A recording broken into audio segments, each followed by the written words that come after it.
चंडी चरित्र दूसरा अध्याय पहला महिषासुर युद्ध वर्णन। नराज छंद। महिक दैत सूर्यन महिषासुर ਨਾਂ ਦੇ ਦੈਂਤ ਸੂਰਮੇ ਨੇ ਬੜਿਓ ਸੋ ਲੋ ਪੂਰਿਅਮ ਆਪਣੀ ਸ਼ਕਤੀ ਵਧਾ ਲਈ। ਉਹ ਲੋਹੇ ਦੇ ਕਵਚ ਨਾਲ ਪੂਰੀ ਤਰ੍ਹਾਂ ਢਕਿਆ ਹੋਇਆ ਸੀ। ਸੁਦੇਵ ਰਾਜ ਜੀਤਿਅਮ ਉਸ ਨੇ ਇੰਦਰ ਨੂੰ ਜਿੱਤ ਲਿਆ। ਤ੍ਰਿਲੋਕ ਰਾਜ ਕੀਤਿਅਮ ਅਤੇ ਤਿੰਨਾਂ ਲੋਕਾਂ ਉੱਤੇ ਆਪਣਾ ਰਾਜ ਸਥਾਪਿਤ ਕਰ ਦਿੱਤਾ। ਭਜੇ ਸੁਦੇਵਤਾ ਤਬੇ ਤਦੋਂ ਸਾਰੇ ਦੇਵਤੇ ਭੱਜ ਗਏ। ਇਕੱਤਰ ਹੋਏ ਕੈ ਸਭੈ ਅਤੇ ਇਕੱਠੇ ਹੋ ਕੇ ਮਹੇਸੁਰਾਚਲਮ ਵਸੇ। ਸ਼ਿਵ ਦੇ ਪਰਬਤ ਕੈਲਾਸ਼ ਉੱਤੇ ਜਾ ਵਸੇ। ਬਿਸੇਖ ਚਿੱਤ ਮੋਹ ਤਰਸੇ ਉਹ ਚਿੱਤ ਵਿੱਚ ਬਹੁਤ ਡਰੇ ਹੋਏ ਸਨ। ਜੁਗੇਸ ਭੇਸ ਧਾਰ ਕੇ ਹਥਿਆਰ ਸੁੱਟ ਕੇ ਅਤੇ ਜੋਗੀਆਂ ਦਾ ਰੂਪ ਧਾਰ ਕੇ ਭਜੇ ਹਥਿਆਰ ਡਾਰ ਕੇ ਉਹ ਭੱਜ ਗਏ। ਪੁਕਾਰ ਆਰੰਤਮ ਚਲੇ ਦੁਖੀ ਅਵਸਥਾ ਵਿੱਚ ਪੁਕਾਰਦੇ ਹੋਏ। ਬਿਸੁਰ ਸੂਰਮਾ ਪਲੇ ਚੰਗੇ ਚੰਗੇ ਸੂਰਮੇ ਝੁਰਦੇ ਤੁਰੇ ਜਾ ਰਹੇ ਸਨ। ਬਰਖ ਕਿਤੇ ਤਹਾਂ ਰਹੇ ਸਰੀਰ ਉੱਤੇ ਦੁੱਖ ਸਹਾਰਦੇ ਹੋਏ। ਸੋ ਦੁੱਖ ਦੇਹ ਮੋਹ ਸਹੇ ਉਹ ਕਿਤਨੇ ਹੀ ਵਰੇ ਉੱਥੇ ਰਹੇ। ਜਗਤਰ ਮਾਤ ਧਿਆਇਨ ਅਤੇ ਜਗਤ ਮਾਤਾ ਦੇਵੀ ਦਾ ਧਿਆਨ ਧਰਦੇ ਰਹੇ। ਸੁਜੈਤ ਪੱਤਰ ਪਾਇਨ ਜਿੱਤ ਦਾ ਪ੍ਰਵਾਨਾ ਪ੍ਰਾਪਤ ਕਰਨ ਲਈ। ਪ੍ਰਸੰਨ ਦੇਵਤਾ ਪਏ ਦੇਵੀ ਦੇ ਪ੍ਰਗਟ ਹੋਣ ਤੇ ਦੇਵਤੇ ਪ੍ਰਸੰਨ ਹੋ ਗਏ। ਚਰਨ ਪੂਜਬੇ ਤਏ ਅਤੇ ਉਸ ਦੇ ਚਰਨਾਂ ਨੂੰ ਪੂਜਣ ਲਈ ਅੱਗੇ ਵਧੇ। ਸਨਮੁਖਾਨ ਢਢਿਯਮ ਦੇਵੀ ਦੇ ਸਾਹਮਣੇ ਆ ਕੇ ਖੜੋ ਗਏ। ਪ੍ਰਮਾਣ ਪਾਠ ਪੜ੍ਹਿਅਮ ਅਤੇ ਪ੍ਰਣਾਮ ਕਰਕੇ ਦੇਵੀ ਸਤੋਤਰ ਦਾ ਪਾਠ ਪੜ੍ਹਨ ਲੱਗੇ। ਰਸਾਵਲ ਛੰਦ। ਤਬੇ ਦੇਵਤਾਏ ਤਦੋਂ ਦੇਵਤੇ ਹੋਰ ਅੱਗੇ ਵਧੇ। ਸਭੋ ਸੀਸ ਨਿਆਏ ਸਭ ਨੇ ਦੇਵੀ ਅੱਗੇ ਸੀਸ ਝੁਕਾਏ। ਸੁਮਨ ਤਾਰ ਬਰਖੇ ਫੁੱਲਾਂ ਦੀ ਬਰਖਾ ਹੋਣ ਲੱਗੀ। ਸਭੇ ਸਾਧ ਹਰਖੇ ਸਾਰੇ ਸਾਧੂ ਲੋਕ ਪ੍ਰਸੰਨ ਹੋਏ। ਕਰੀ ਦੇਵ ਅਰਚਾ ਸਾਰਿਆਂ ਨੇ ਦੇਵੀ ਦੀ ਪੂਜਾ ਕੀਤੀ। ਬ੍ਰਹਮ ਵੇਦ ਚਰਚਾ ਬ੍ਰਹਮਾ ਨੇ ਵੇਦਾਂ ਦਾ ਪਾਠ ਕੀਤਾ। ਜਬੇ ਪਾਏ ਲਾਗੇ ਜਦੋਂ ਦੇਵੀ ਦੇ ਚਰਨਾਂ ਦੀ ਛੋਹ ਪ੍ਰਾਪਤ ਕੀਤੀ। ਤਬੇ ਸੋਗ ਪਾਗੇ ਤਦੋਂ ਸਾਰਿਆਂ ਦੇ ਦੁੱਖ ਸੋਗ ਦੂਰ ਹੋ ਗਏ।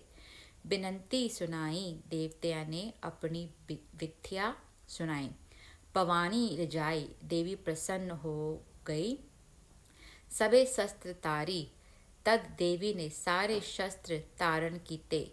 ਕਰੀ ਸਿੰਘ ਸੁਆਰੀ ਅਤੇ ਸ਼ੇਰ ਉੱਤੇ ਸਵਾਰ ਹੋ ਗਈ। ਕਰੇ ਕੰਠ ਨਾਦਮ ਕੰਟਿਆਂ ਨੂੰ ਵਜਾਇਆ। ਤੁਨਮ ਨਿਰਬਿਖਾਦਮ ਜਿਨ੍ਹਾਂ ਵਿੱਚੋਂ ਲਗਾਤਾਰ ਧੁਨ ਨਿਕਲਣ ਲੱਗੀ। ਸੁਨੋ ਦੈਤ ਰਾਜਨ ਉਸ ਧੁਨੀ ਨੂੰ ਦੈਂਤ ਰਾਜ ਮਹਿਸ਼ਾਸੁਰ ਨੇ ਸੁਣਦਿਆਂ ਹੀ ਸਜਿਓ ਯੁੱਧ ਸਾਜਨ ਯੁੱਧ ਵਿੱਚ ਤਿਆਰੀ ਕਰ ਲਈ। ਚੜਿਓ ਰਾਜਸੇਸਨ ਰਾਖਸ਼ਾਂ ਦੇ ਰਾਜੇ ਮਹਿਸ਼ਾਸੁਰ ਨੇ ਚੜ੍ਹਾਈ ਕਰ ਦਿੱਤੀ। ਰਚੇ 4 ਅਨੇਸਨ ਅਤੇ ਆਪਣੀ ਫੌਜ ਦੇ 4 ਸੈਨਾਪਤੀ ਅੰਨੇ ਬਣਾ ਦਿੱਤੇ। ਬਲੀ ਚਾਮ ਰੇਵਨ ਜਿਨ੍ਹਾਂ ਵਿੱਚੋਂ ਇੱਕ ਬਲੀ ਚਾਮਰ ਸੀ। ਹਠੀ ਚੀਛੂ ਰੇਵਨ ਦੂਜਾ ਹਠੀ ਚਿਛੁਰ ਸੀ। ਬਿੜਾਲਚ ਬੀਰਮ ਅਤੇ ਤੀਜਾ ਬਹਾਦਰ ਬਿੜਾਲਚ ਸੀ। ਚੜੇ ਬੀਰ ਤੀਰਨ ਉਹਨਾਂ ਬੜੇ ਧੀਰਜਵਾਨ ਯੋਧਿਆਂ ਨੇ ਚੜ੍ਹਾਈ ਕੀਤੀ। ਬੜੇ ਈਖਧਾਰੀ ਉਹ ਬਹੁਤ ਵੱਡੇ ਧਨੁਸ਼ਧਾਰੀ ਸਨ। ਕਟਾ ਜਾਨਕਾਰੀ ਅਤੇ ਉਹਨਾਂ ਦੀ ਸੈਨਾ ਇਸ ਤਰ੍ਹਾਂ ਚੜ੍ਹੀ ਸੀ ਮਾਨੋ ਕਾਲੀਆਂ ਕਟਾਵਾਂ ਚੜ੍ਹੀਆਂ ਹੋਣ। ਦੋਹਰਾ। ਬਾਣ ਜਿਤੇ ਰਾਚ ਸਨ ਮਿਲ ਛਾੜਤ ਪਈ ਅਪਾਰ। ਰਾਖਸ਼ਾਂ ਨੇ ਇਕੱਠੇ ਹੋ ਕੇ ਜਿਤਨੇ ਵੀ ਅਣਗਿਣਤ ਬਾਣ ਛੱਡੇ ਸਨ, ਫੂਲ ਮਾਲ ਹੋਏ ਮਾਤ ਔਰ ਸੋਭੇ ਸਭੇ ਸੁਧਾਰ। ਉਹ ਸਾਰੇ ਦੁਰਗਾ ਦੇ ਗਲੇ ਔਰ ਵਿੱਚ ਫੁੱਲਾਂ ਦੀ ਮਾਲਾ ਬਣ ਕੇ ਸੋਭ ਰਹੇ ਸਨ।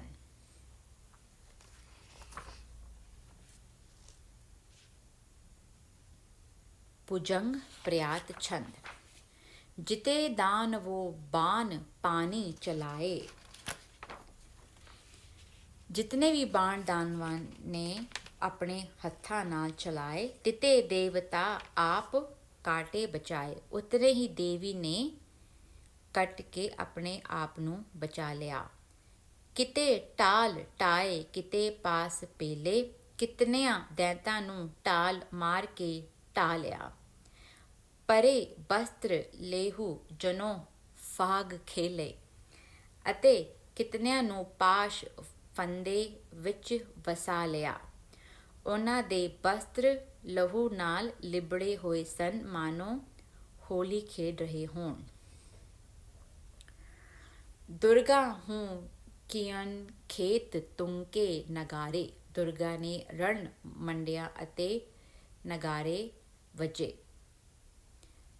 ਕਰਨ ਪਟੀਸਨ ਪਰਿਖ ਪਾਸੀ ਸੰਭਾਰੇ। ਉਸ ਨੇ ਹੱਥਾਂ ਵਿੱਚ ਪਟਾ, ਕੁਹਾੜਾ ਅਤੇ ਫੰਥਾ ਆਦਿ ਫੜੇ ਹੋਏ ਸਨ। ਤਾਹਾਂ ਗੋਫ ਨੇ ਗੁਰਜ ਗੋਲੇ ਸੰਭਾਰੇ। ਦੈਂਤ ਸੂਰਬੀਰਾਂ ਨੇ ਹੱਥ ਵਿੱਚ ਕਮੰਦਾ, ਗੁਰਜ ਤੇ ਗੋਲੇ ਆਦਿ ਧਾਰਨ ਕਰਕੇ ਹਠੀ ਮਾਰ ਹੀ ਮਾਰ ਕਹਿ ਕੇ ਪੁਕਾਰੇ। ਉੱਥੇ ਹਠੀ ਮਾਰੋ ਮਾਰੋ ਪੁਕਾਰਨ ਸ਼ੁਰੂ ਕਰ ਦਿੱਤਾ।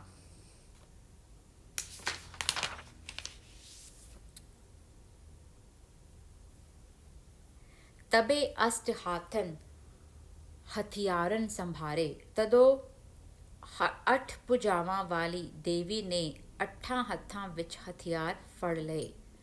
ਸਿਰਨ ਦਾਨਵੇਂਦਰਾਂ ਕੈ ਤਾਕ ਚਾਰੇ, ਅਤੇ ਦਾਨਵਾਂ ਦੇ ਮੁਖੀਆਂ ਦੇ ਸਿਰਾਂ ਨੂੰ ਨਿਸ਼ਾਨਾ ਬਣਾ ਕੇ ਚਲਾ ਦਿੱਤੇ। ਬਬਖਿਓ ਬਲੀ ਸਿੰਘ ਜੁਦਨ ਮੰਝਾਰਨ। ਉਧਰ ਯੁੱਧ ਵਿੱਚ ਬਲਵਾਨ ਸ਼ੇਰ ਬਬਕਣ ਲੱਗਾ। ਕਰੇ ਖੰਡ ਖੰਡ ਸੂਰ ਜੋਧਾ ਅਪਾਰਨ, ਅਤੇ ਅਣਗਿਣਤ ਯੋਧਿਆਂ ਨੂੰ ਟੋਟੇ ਟੋਟੇ ਕਰ ਦਿੱਤਾ।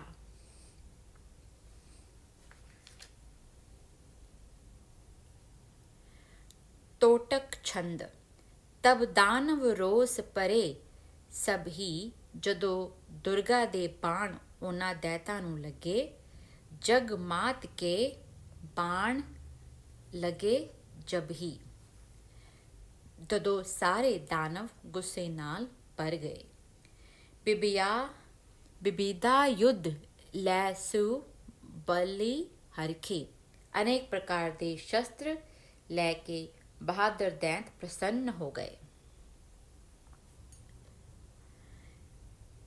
ਕਨ ਬੂੰਦਨ ਜਿਉਂ ਬਿਸੰਖੰ ਬਰਖੇ, ਅਤੇ ਬੱਦਲ ਦੀਆਂ ਕਣੀਆਂ ਵਾਂਗ ਤੀਰ ਚਲਾਉਣ ਲੱਗੀ। ਜਨ ਕੋਰ ਕੇ ਸਿਆਮ ਕਟਾ ਕੁਮਡੀ, ਜਿਵੇਂ ਕਨਕੋਰ ਕਾਲੀਆਂ ਕਟਨਾਵਾਂ ਚੜ੍ਹਦੀਆਂ ਹੋਣ। ਅਸੁਰੇਸ ਅਨੀਕਨ ਤ੍ਰਯੋ ਉਮੜੀ, ਤਿਵਾਂ ਰਾਖਸ਼ਾਂ ਦੀਆਂ ਸੈਨਾਵਾਂ ਉਮੜ ਪਈਆਂ। ਜਗਮਾਤ ਬਿਰੂਥਨੀ ਮੋਂ ਧਸਕੇ। ਦੇਵੀ ਨੇ ਵੈਰੀਆਂ ਦੀਆਂ ਫੌਜਾਂ ਵਿੱਚ ਧਸਕੇ। ਤਨ ਸਾਇਕ ਹਾਥ ਗਇਓ ਹਸਕੇ, ਅਤੇ ਹੱਸ ਕੇ ਹੱਥ ਵਿੱਚ ਧਨੁਸ਼ ਬਾਣ ਫੜ ਲਿਆ। ਰਣ ਕੁੰਜਰ ਪੁੰਜ ਗਿਰਾਏ ਦਿਏ। ਰਣਭੂਮੀ ਵਿੱਚ ਦੇਵੀ ਨੇ ਹਾਥੀਆਂ ਦੇ ਝੁੰਡ ਡਿਗਾ ਦਿੱਤੇ। ਇੱਕ ਖੰਡ ਅਖੰਡ ਦੁਖੰਡ ਕੀਏ ਅਤੇ ਨਾ ਖੰਡੇ ਜਾ ਸਕਣ ਵਾਲਿਆਂ ਨੂੰ 2 ਖੰਡ ਕਰ ਦਿੱਤਾ। ਸਿਰ ਏਕਨ ਚੋਟ ਨਿਫੋਟ ਬਹੇ। ਇਕੰਨਾਂ ਦੇ ਸਿਰਾਂ ਉੱਤੇ ਅਜਿਹੀ ਪ੍ਰਤੱਖ ਸੱਟ ਵੱਜੀ। ਤਲਵਾਰ ਹੋਏ ਤਲਵਾਰ ਰਹੇ ਕਿ ਤਲਵਾਰ ਲਹੂ ਨਾਲ ਪੂਰੀ ਤਰ੍ਹਾਂ ਗੜੁਚ ਹੋ ਗਈ। ਤਨ ਚਚਰ ਹੋਏ ਰਣ ਭੂਮੀ ਗਿਰੇ। ਕਈਆਂ ਦੇ ਸਰੀਰ ਛਾਨਣੀ ਵਾਂਗ ਛੇਕ ਛੇਕ ਹੋ ਕੇ ਰਣ ਭੂਮੀ ਵਿੱਚ ਡਿੱਗ ਪਏ। ਇੱਕ ਪਾਜ ਚਲੇ ਫਿਰ ਕੇ ਨਾ ਫਿਰੇ। Some ran away. ਕਈ ਯੋਧੇ ਰਣਭੂਮੀ ਵਿੱਚੋਂ ਭੱਜ ਨਿਕਲੇ ਅਤੇ ਮੋੜਨ 'ਤੇ ਵੀ ਨਾ ਮੁੜੇ। ਇੱਕ ਹਾਥ ਹਥਿਆਰ ਲੈ ਆਨ ਬਹੇ। ਕਈ ਹੱਥਾਂ ਵਿੱਚ ਸ਼ਸਤਰ ਲੈ ਕੇ ਯੁੱਧ ਭੂਮੀ ਵਿੱਚ ਆ ਵੜੇ। ਲੜ ਕੇ ਮਰ ਕੇ ਗਿਰ ਖੇਤ ਰਹੇ ਅਤੇ ਲੜਦੇ ਹੋਏ ਮਰ ਕੇ ਯੁੱਧ ਖੇਤਰ ਵਿੱਚ ਡਿੱਗ ਪਏ। ਨਰਾਜ ਛੰਦ। ਤਹਾਂ ਸੋ ਦੈਂਤ ਰਾਜਿਅਨ। ਤਦੋਂ ਦੈਂਤ ਰਾਜੇ ਨੇ ਯੁੱਧ ਦਾ ਸਜੇ ਸੋ ਸਰਬ ਸਾਜਿਅਨ। ਸਾਰਾ ਸਾਜ ਸਜਾਇਆ। ਤੁਰੰਗ ਆਪ ਬਾਹੀਨ ਅਤੇ ਘੋੜੇ ਨੂੰ ਆਪ ਅੱਗੇ ਵਧਾਉਂਦੇ ਹੋਏ ਬੰਦ ਸੂ ਮਾਤ ਚਾਹੀਨ। ਦੇਵੀ ਦੇ ਸਾਹਮਣੇ ਪਹੁੰਚ ਕੇ ਉਸਨੇ ਮਾਰਨਾ ਚਾਹਿਆ। ਤਬੇ ਦੁਰਗਾ ਬਕਾਰ ਕੇ। ਤਦੋਂ ਦੁਰਗਾ ਨੇ ਲਲਕਾਰਾ ਮਾਰ ਕੇ ਕਮਾਣ ਬਾਣ ਤਾਰ ਕੇ ਧਨੁਸ਼ ਬਾਣ ਹੱਥ ਵਿੱਚ ਲੈ ਲਿਆ। ਸੁਕਾਵ ਚਾਮਰਨ ਕੀਓ ਅਤੇ ਚਾਮਰ ਨਾਂ ਦੇ ਸੈਨਾਪਤੀ ਨੂੰ ਕਾਇਲ ਕਰ ਦਿੱਤਾ। ਉਤਾਰ ਹਸਤ ਤੇ ਦਿਓ ਤੇ ਹਾਥੀ ਤੋਂ ਹੇਠਾਂ ਸੁੱਟ ਦਿੱਤਾ। ਭੁਜੰਗ ਪ੍ਰਿਆਛਨ। ਤਬੇ ਬੀਰ ਕੋਪਨ ਬਿੜਾ ਲਾਚ ਨਾਮਨ। ਤਦੋਂ ਬਿੜਾ ਲਾਚ ਨਾਂ ਵਾਲਾ ਸੂਰਵੀਰ ਕ੍ਰੋਧਿਤ ਹੋਇਆ। ਸਜੇ ਸ਼ਸਤਰ ਦੇਹਨ ਚਲੋ ਯੁੱਧ ਤਾਮਨ। ਅਤੇ ਸਰੀਰ ਉੱਤੇ ਸ਼ਸਤਰ ਸਜਾ ਕੇ ਯੁੱਧ ਭੂਮੀ ਨੂੰ ਚੱਲ ਪਿਆ। ਸਿਰਮ ਸਿੰਘ ਕੇ ਆਨ ਕਾਇਮ ਪ੍ਰਹਾਰਮ। ਦੈਂਤ ਨੇ ਸ਼ੇਰ ਦੇ ਸਿਰ ਉੱਤੇ ਸੱਟ ਮਾਰ ਕੇ ਉਸ ਨੂੰ ਕਾਇਲ ਕਰ ਦਿੱਤਾ। ਬਲੀ ਸਿੰਘ ਸੋ ਹਾਥ ਸੋ ਮਾਰ ਡਾਰਨ। ਪਰ ਬਲਵਾਨ ਸ਼ੇਰ ਨੇ ਉਸ ਨੂੰ ਪੰਜੇ ਹੱਥ ਨਾਲ ਹੀ ਮਾਰ ਦਿੱਤਾ। ਬਿੜਾਲਾਚ ਮਾਰੇ ਸੂ ਪਿੰਗਾਚ ਤਾਏ। ਬਿੜਾਲਾਚ ਦੇ ਮਾਰੇ ਜਾਣ 'ਤੇ ਪਿੰਗਾਚ ਨਾਂ ਦਾ ਦੈਤ ਭੱਜ ਕੇ ਆਇਆ। ਦਰਗਾਹ ਸਾਮੂਹੇ ਬੋਲ ਬਾ ਕੇ ਸੁਣਾਏ। ਉਸਨੇ ਦੁਰਗਾ ਦੇ ਸਾਹਮਣੇ ਪਹੁੰਚ ਕੇ ਵਿਅੰਗ ਭਰੇ ਬੋਲ ਸੁਣਾਏ। ਕਰੀ ਅਭਰ ਜਯੋ ਗਰਜ ਕੇ ਬਾਣ ਬਰਖਾਨ। ਅਤੇ ਬੱਦਲ ਅਬਰ ਵਾਂਗ ਗਰਜ ਕੇ ਬਾਣਾਂ ਦੀ ਵਰਖਾ ਕੀਤੀ। ਮਹਾਸੂਰਬੀਰਨ ਪਰੇ ਯੁੱਧ ਹਰਖਨ। ਉਹ ਮਹਾਸੂਰਬੀਰ ਯੁੱਧ ਵਿੱਚ ਆਨੰਦਿਤ ਹੋ ਗਿਆ। ਤਬੇ ਦੇਵੀਅਨ ਪਾਣ ਬਾਣਨ ਸੰਭਾਰਨ। ਤਦੋਂ ਦੇਵੀ ਨੇ ਹੱਥ ਵਿੱਚ ਬਾਣ ਸੰਭਾਲ ਲਏ। ਹਨਿਓ ਦੁਸ਼ਟ ਕੇ ਕਾਇ ਸੀਸਨ ਮੰਝਾਰਨ। ਅਤੇ ਦੁਸ਼ਟ ਦੇ ਸਿਰ ਵਿੱਚ ਮਾਰ ਕੇ ਕਾਇਲ ਕਰ ਦਿੱਤਾ। ਗਿਰਿਓ ਝੂਮ ਪੂਮਨ ਗਏ ਪ੍ਰਾਣ ਛੂਟਨ। ਉਹ ਪੁਆਟਣੀ ਖਾ ਕੇ ਧਰਤੀ ਉੱਤੇ ਡਿੱਗ ਪਿਆ ਅਤੇ ਉਸ ਦੇ ਪ੍ਰਾਣ ਨਿਕਲ ਗਏ। ਮਨੋਮੇਰ ਕੋ ਸਾਤਵੋਂ ਸ੍ਰਿੰਗ ਟੂਟਨ। ਇੰਝ ਪ੍ਰਤੀਤ ਹੋ ਰਿਹਾ ਸੀ ਮਾਨੋ ਸੁਮੇਰ ਪਰਬਤ ਦੀ 7ਵੀਂ ਚੋਟੀ ਟੁੱਟ ਗਈ ਹੋਵੇ। ਗਿਰੇ ਬੀਰ ਪਿੰਗਾਚ ਦੇਵੀ ਸੰਘਾਰੇ। ਜਦੋਂ ਦੇਵੀ ਦੇ ਮਾਰੇ ਪਿੰਗਾਚ ਜਿਹੇ ਯੋਧੇ ਡਿੱਗੇ। ਚਲੇ ਔਰ ਬੀਰਨ ਹਥਿਆਰਨ ਉਖਾਰੇ। ਤਦੋਂ ਹੋਰ ਯੋਧੇ ਸ਼ਸਤਰ ਉਲਾਰ ਕੇ ਯੁੱਧ ਭੂਮੀ ਵੱਲ ਚੱਲ ਪਏ। ਤਬੇ ਰੋਸ ਦੇਵੀਅਨ ਸਰੋਖਣ ਚਲਾਏ। ਤਦੋਂ ਦੇਵੀ ਨੇ ਕ੍ਰੋਧਵਾਨ ਹੋ ਕੇ ਬਹੁਤ ਸਾਰੇ ਤੀਰ ਸਰੋਖ ਚਲਾਏ ਅਤੇ ਸੂਰਬੀਰਾਂ ਨੂੰ ਬਿਨਾਂ ਪ੍ਰਾਣ ਕੇ ਯੁੱਧ ਮਦਨ ਗਿਰਾਏ। ਪ੍ਰਾਣਾਂ ਤੋਂ ਸਖਣਾ ਕਰਕੇ ਯੁੱਧ ਭੂਮੀ ਵਿੱਚ ਡਿਗਾ ਦਿੱਤਾ। ਚੌਪਈ। ਜੇ ਜੇ ਸਤਰ ਸਾਮੂਹੇ ਆਏ, ਜਿਹੜੇ ਜਿਹੜੇ ਵੈਰੀ ਤੈਂ ਸਾਹਮਣੇ ਆਏ, ਸਭੇ ਦੇਵਤਾ ਮਾਰ ਗਿਰਾਏ। ਉਹਨਾਂ ਸਾਰਿਆਂ ਨੂੰ ਦੇਵੀ ਨੇ ਮਾਰ ਸੁੱਟਿਆ। ਸੈਨਾ ਸਕਲ ਜਬੇ ਹਨ ਡਾਰੀ। ਜਦੋਂ ਸਾਰੀ ਵੈਰੀ ਸੈਨਾ ਮਾਰ ਦਿੱਤੀ ਗਈ। ਆਸੁਰੇਸ ਕੋਪਾ ਅਹੰਕਾਰੀ। ਤਦੋਂ ਅਹੰਕਾਰੀ ਦੈਂਤ ਰਾਜ ਆਸੁਰੇਸ ਕ੍ਰੋਧਿਤ ਹੋ ਗਿਆ। ਆਪ ਯੁੱਧ ਤਬ ਕੀਆ ਭਵਾਨੀ। ਤਦ ਭਵਾਨੀ ਨੇ ਆਪ ਯੁੱਧ ਕੀਤਾ। ਚੁਣ ਚੁਣ ਹਨੇ ਪਖਰੀਆ ਬਾਣੀ। ਅਤੇ ਚੁਣ ਚੁਣ ਕੇ ਕਵਚ ਤਾਰੀਆਂ ਪਖਰੀਆਂ ਨੂੰ ਬਾਣਾਂ ਨਾਲ ਮਾਰ ਦਿੱਤਾ। ਕ੍ਰੋਧ ਜੁਵਾਲ ਮਸਤਕ ਤੇ ਬਿਗਸੀ। ਦੇਵੀ ਦੇ ਮਸਤਕ ਤੇ ਕ੍ਰੋਧ ਅਤੇ ਕ੍ਰੋਧ ਦੀ ਅਗਨੀ ਪ੍ਰਗਟ ਹੋਈ। ਤਾ ਤੇ ਆਪ ਕਾਲਿਕਾ ਨਿਕਸੀ। ਜਿਸ ਵਿੱਚੋਂ ਆਪ ਕਾਲਕਾ ਦੇਵੀ ਨਿਕਲੀ।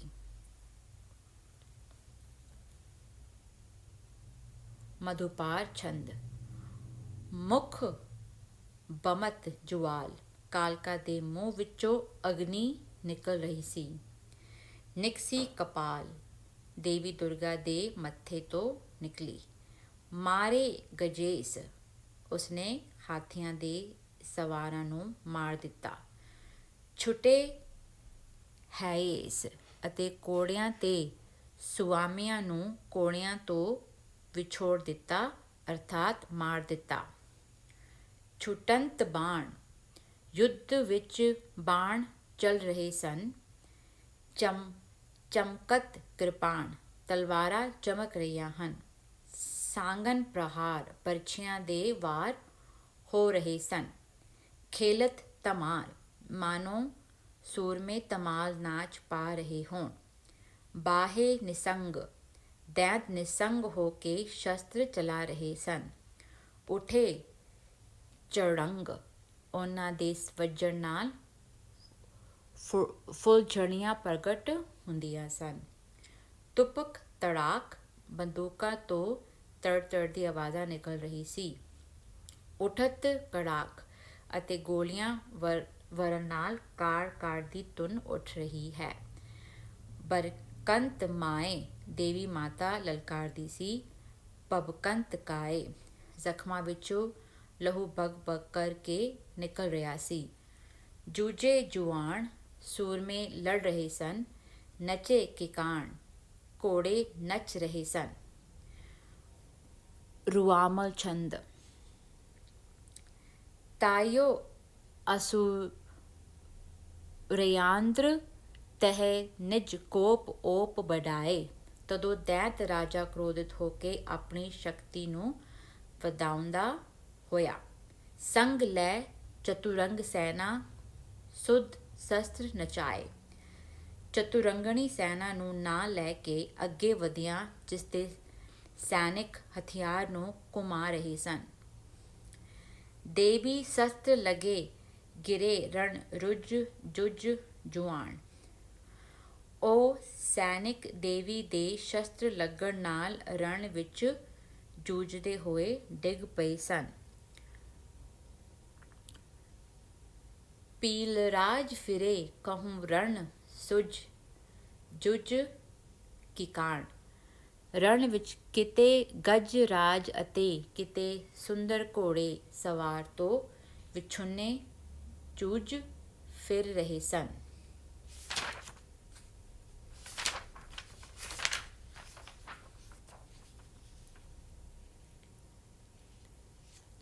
ਚੀਰ ਚਾਮਰ ਪੁੰਜ ਕੁੰਜਰ ਬਾਜ ਰਾਜ ਅਨੇਕ।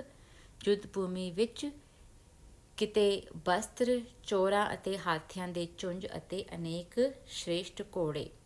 ਸ਼ਸਤਰ ਅਸਤਰ ਸੁਬੇ ਕਹੂੰ ਸਰਦਾਰ ਸੁਆਰ ਅਨੇਕ। ਅਤੇ ਕਿਤੇ ਅਸਤਰ ਸ਼ਸਤਰ ਨਾਲ ਸਜੇ ਸਰਦਾਰ ਅਤੇ ਸਵਾਰ ਡਿੱਗੇ ਪਏ ਸਨ।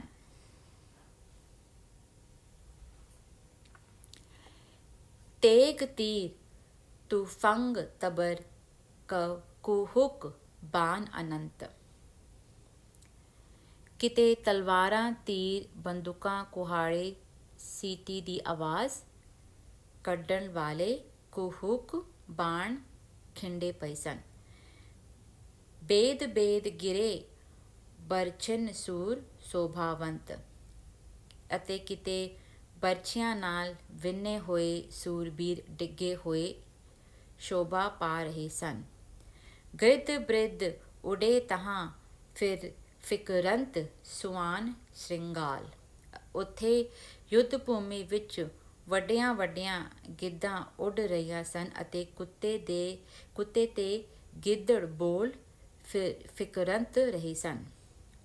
ਮਤ ਦੰਤ ਸਪਚ ਪਬੈ ਕੰਕ ਬੰਕ ਰਸਾਲ।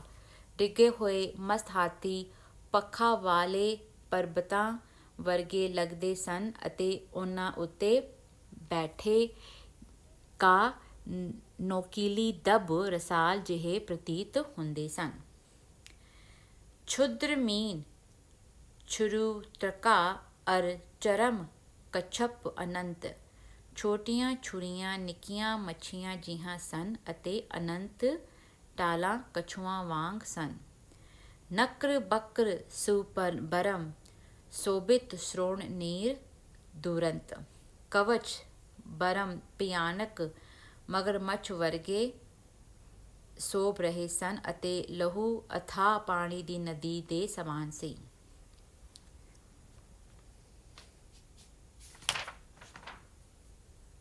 ਨਵ ਸੂਰ ਨਵਕਾ ਸੇ ਰਥੀ ਅਤੀ ਰਥੀ ਜਾਨ ਜਹਾਜ਼। ਨਵਾਂ ਨੌਜਵਾਨ ਸੂਰਮੇ ਬੇੜੀਆਂ ਜਿਹੇ ਸਨ ਅਤੇ ਰਥੀ ਮਹਾਰਥੀ ਜਹਾਜ਼ ਸਨ। ਲਾਦ ਲਾਦ ਮਨੋ ਚਲੇ ਤਨ ਤੀਰ ਬੀਰ ਸਲਾਜ।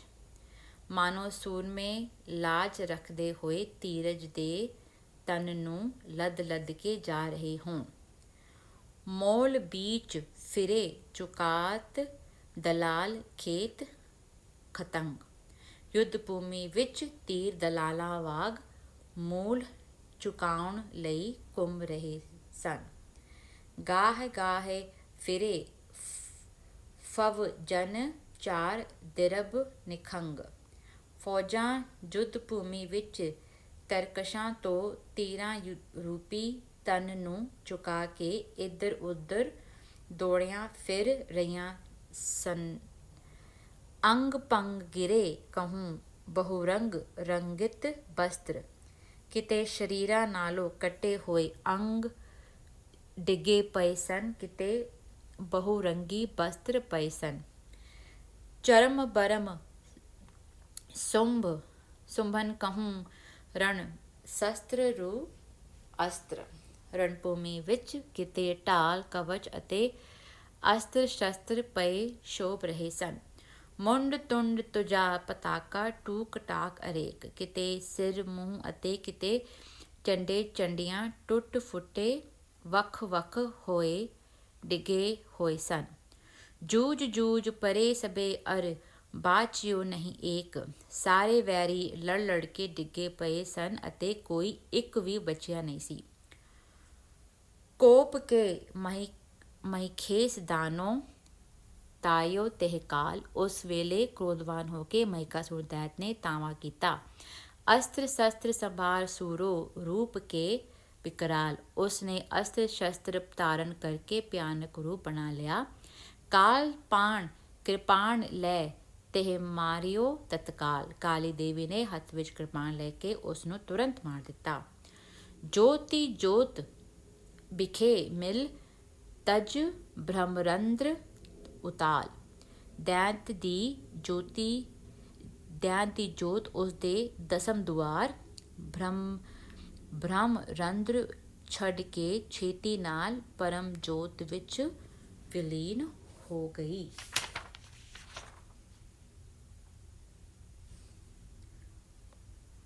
ਦੋਹਰਾ। ਮਹਿਕਾਸੁਰ ਕਹਿ ਮਾਰ ਕਰ ਪ੍ਰਫੁੱਲਤ ਪੀ ਜਗ ਮਾਏ। ਮਹਿਕਾਸੁਰ ਨੂੰ ਮਾਰ ਕੇ ਦੇਵੀ ਬਹੁਤ ਪ੍ਰਸੰਨ ਹੋਈ। ਤਾਂ ਦਿਨ ਤੇ ਮਹਿਕੇ ਬਲੇ ਦੇਤ ਜਗਤ ਸੁਖ ਪਾਏ। ਉਸ ਦਿਨ ਤੋਂ ਸੁਖ ਪ੍ਰਾਪਤੀ ਲਈ ਜਗਤ ਵਿੱਚ ਝੋਟੇ ਦੀ ਬਲੀ ਦਿੱਤੀ ਜਾਣ ਲੱਗੀ। ਇਤੇ ਸ਼੍ਰੀ ਬਚਿੱਤਰ ਨਾਟਕੇ ਚੰਡੀ ਚਰਿਤਰੇ ਮਹਿਕਾਸੁਰ ਬਧ ਪ੍ਰਥਮ ਧਿਆਏ ਸੰਪੂਰਨਮ ਸਤ ਸ਼ੁਭਮ ਸਤ। ਇੱਥੇ ਸ਼੍ਰੀ ਬਚਿੱਤਰ ਨਾਟਕ ਦੇ ਚੰਡੀ ਚਰਿਤਰ ਪ੍ਰਸੰਗ ਦੇ ਮਹਿਕਾਸੁਰ ਬਧ ਨਾਂ ਦੇ ਪਹਿਲੇ ਅਧਿਆਇ ਦੀ ਸ਼ੁਭ ਸਮਾਪਤੀ।